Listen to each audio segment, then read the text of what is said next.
Kita ke berita lain, Sekjen Pradi Bersatu Ade Darmawan mengkritik soal penempatan posisi duduk Wakil Presiden Gibran Rakabuming Raka yang tak sejajar dengan Presiden Prabowo Subianto dan berada sederet dengan menteri dalam sidang kabinet 20 Juli lalu.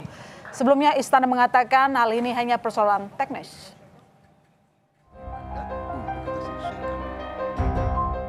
Ada yang berbeda dalam sidang Kabinet Paripurna yang digelar di Istana Negara pada 20 Juli lalu. Wakil Presiden Gibran Rakabuming tidak duduk di sebelah Presiden Prabowo.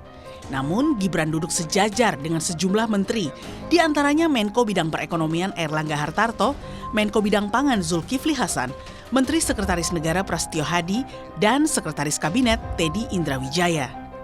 Posisi duduk Wapres Gibran ini berbeda dengan sidang Kabinet Paripurna yang digelar pada Jumat 13 Maret lalu di lokasi yang sama. Saat itu, kursi Gibran ditempatkan sejajar dengan Presiden Prabowo. Gibran duduk berdampingan di sisi kiri Prabowo saat memimpin sidang Kabinet Paripurna. Mensesnek Prasetyo Hadi menjelaskan, posisi Presiden Prabowo dan Wakil Presiden Gibran yang tidak duduk berdampingan pada saat sidang Kabinet Paripurna semata-mata disebabkan kebutuhan teknis pelaksanaan sidang.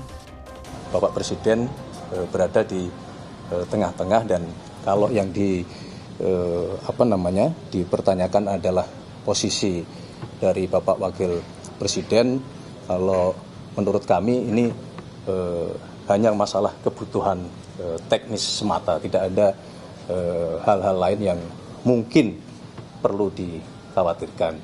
Yang paling penting justru bagaimana secara substantif apa yang disampaikan oleh Bapak Presiden ke seluruh jajaran adalah memberikan penilaian, memberikan evaluasi, menyampaikan prestasi-prestasi Kabinet Merah Putih yang selama kurang lebih.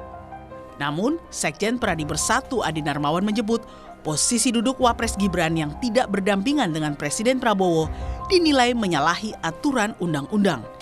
Karena sesuai tata letak protokoler, Wakil Presiden harus duduk berdampingan dengan Presiden. Saya bisa katakan bahwa betul bahwa kedudukan itu hal yang tidak pantas dinilai dari Undang-Undang Nomor 9 tahun 2010 tentang keprotokolan. Artinya Undang-Undang Nomor 9 tentang keprotokolan jelas mengatur tata letak di mana Presiden harus duduk dan Wakil Presiden harus duduk serta peserta dari sidang kabinet tersebut.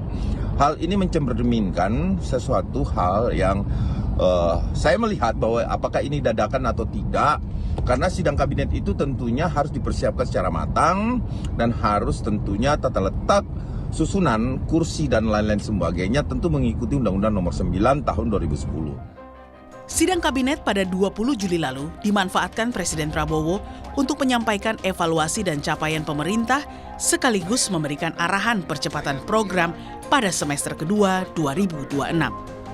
Tim Liputan Kompas TV.